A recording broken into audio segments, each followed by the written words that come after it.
practice has really been about focusing on two things. One, to develop my theatre making through cross-art form collaborations, and two, to engage my community, which is the Filipino community, in contemporary art practices. Well, attempt to anyway. I feel I've always been dependent on companies to have a practice, which makes my self-classification as an independent quite redundant. I end up having really long relationships with collaborators, and I used to think that was just purely about laziness.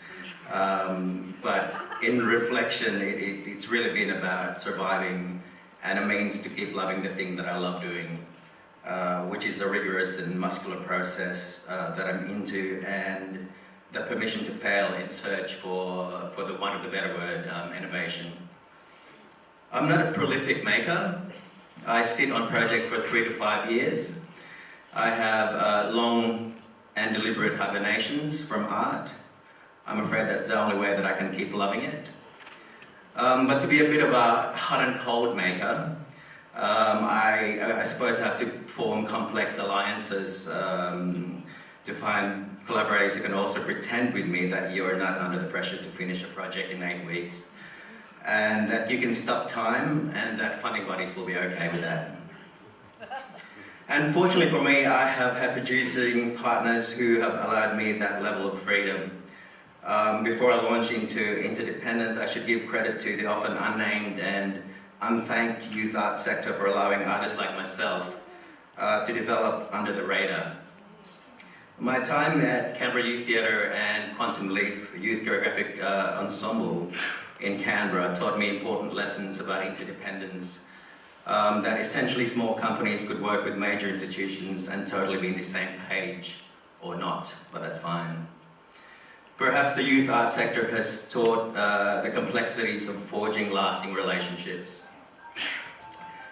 In 2005, I embarked on an Asialink to Manila, where I worked with Anino Shadowplay Collective. They're a collective that is well steeped in hybrid practices, to develop my first draft of my work, The Folding Wife. Working with Anino made me realise that I wasn't white. That the leisurely way in which I prefer to work is very Southeast Asian and not so freaky, actually. And that the only thing that separated me from them as an artist was my obsession for a 9-to-5 schedule. It wasn't unusual for them to rehearse from 9 p.m. to 3 a.m, which kind of was a little bit freaky for me, but it was fine in the end. Working with Anino made me reconnect with a lot of the nuances of my culture, and it was such an important gateway to a different kind of art making, and I'm forever grateful to Asialink. As a hybrid collective with no reverence for artistic and cultural traditions, it was refreshing to be in a process that was playful, politically relevant, artistically satisfying, and one that was happy. I have been working with Anino since, along with my long-time collaborator and my sister, the performer Valerie. We've been able to present here in Australia through urban theatre projects, Performance Space, Performing Lines, and Blacktown Arts Centre. My relationship with these companies have been elastic over the years. Companies like Performance Space, for example, have been my lifeline, was my lifeline as an emerging artist. People like companies like Urban Theatre Projects had always known about what we did, particularly my sister's work. Where are we? Urban Theatre Projects has always been really good at connecting artists with each other and providing the space, time and resources to develop work. UTP, through Alicia Talbot, really sniffed out The Folding Wife, and that was through an existing relationship with my sister. And the conversation certainly just started with my sister saying, I can't turn up to rehearsals because I'm working on something with my brother. And Alicia said, what's the project? And she said, just something about our mother, and it went from there. So in a sense, I'm talking about a relationship that comes from very sort of personal dealings, as opposed to much more kind of, how should we call it, aggressive pursuits. UTP knew about the projects before it was written and had committed to producing the work without really knowing what kind of work it was going to be. They also had the foresight to pair me up with Deborah Pollard, and just quietly, I think I'm a little bit addicted to working with her. And it was an inspired experiment. UTB had an existing partnership with Blacktown Arts Centre, and for me, it was the key in. Blacktown has the highest concentration of Filipinos in Australia, with 30,000 Filipinos, in fact.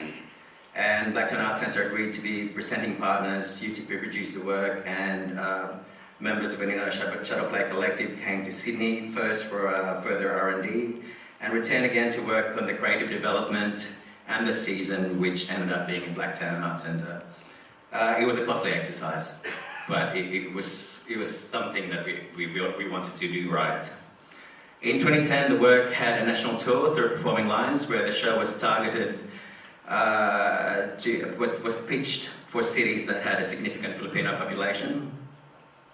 And personally, the presence of an all-Filipino audience at JUT confirmed for me that any community can engage with our sector if we are willing to find them and actively pursue them as an audience. This really informed my next collaboration with Anino, Deborah, Pollard and Valerie Berry. It was important to find the right community partner who understood the very fractured realities of my community in Greater Western Sydney. I found a wonderful partner in Sinta, an organisation comprised of 3 successful Filipinos with marketing backgrounds. And their mission was nothing short of noble, which was to promote artistic activities by Filipino artists. The work we made was Within and Without, which closed a couple of months ago, actually. Its R&D was supported by both the Theatre Board and the Inter-Arts Office. And its first development in Sydney was supported by Performance Space, through the Theatre Board's Translab initiatives, which was focused on intercultural collaboration. Deborah, Pollard and I ended up producing the works in partnership with Performance Space and Blacktown Arts Centre. Again, it was about growing these partnerships and finding where they could go. Deb, Val and I all had a relatively long relationship with Peace Space, so there was already that comfort of actually being able to be open enough to ask for what you want. The Falling Wife also, because of The Falling Wife, we felt comfortable enough to approach Blacktown Arts Centre. And again, it was such an easy conversation that didn't need to be sort of covered up in terms of your full intentions were kind of explicit in those meetings. I've always believed that partnership should be easy, but I think we're all still defining our roles within an evolving producing model. Some just organically happen, and some you have to consciously develop depending on our needs as an independent. I just want to end with the fact that I feel nurtured by partnerships, which sounds very Pollyanna, but it's true. But as you all know, they also have their challenges, and if you want to ask me what those challenges were, I won't mention it now, but ask me during the question time. With the last work, we set out to connect with our community, and I think we achieved that by the amount of Filipinos in our audience every night. There was a night when it was all Filipinos, something that I can't undervalue, as generally Filipinos don't really go to the theatre. They don't really go outside the barrio fiesta kind of realities. So it was so welcoming to see an audience that I've been searching for many years. It's encouraging to witness my community engage with contemporary arts practice that examines our cultural fears and taboos, and for us to be excited with them that we finally are working towards some kind of visibility. Thank you.